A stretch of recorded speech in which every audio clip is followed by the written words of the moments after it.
नमस्कार मंडळी, मी आत्ता ना फायनली येऊन पोचले आहे पंढरपूरला. तर माझ्या मावशीच्या घरी आलेले आहे.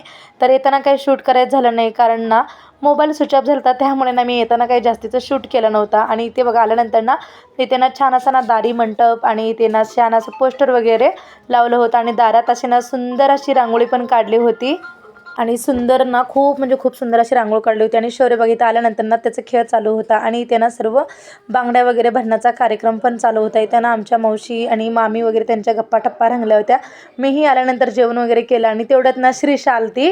आणि आल्यानंतर ही माझ्या भावाची मुलगी आहे. आल्यानंतर ना मी तिला थोडंसं खेळवलं. आणि ती छान अशी ना क्वीट अशी ना श्रीषा नाही ते खेळत होती आणि मला पाहत होते, कारण मी श्रीषाला ना नवीन दिसत होते म्हणून. ना मुलं आपल्या चेहऱ्याकडे सारखं पाहत असतात. आणि इथे बघा नंतर ना सर्व मंडळी ना जेवायला बसलेले आहेत. बहीण वगैरे आणि मावशी आजी वगैरे सगळेच जेवायला बसलेले आहेत. आणि याचा माझा मिनी ब्लॉग तुम्हाला कसा वाटला. आणि मी आज गावाकडे आलेले आहे आणि जास्तीचं बघू व्हिडिओ वगैरे शूट केले तर मी नक्की तुमच्याशी शेअर करेन. आणि दादाचं लग्न असल्यामुळे ना मी आलेले आहे आज. आणि चला आता व्हिडिओ आवडल्यास लाईक शेअर सबस्क्राईब बाय.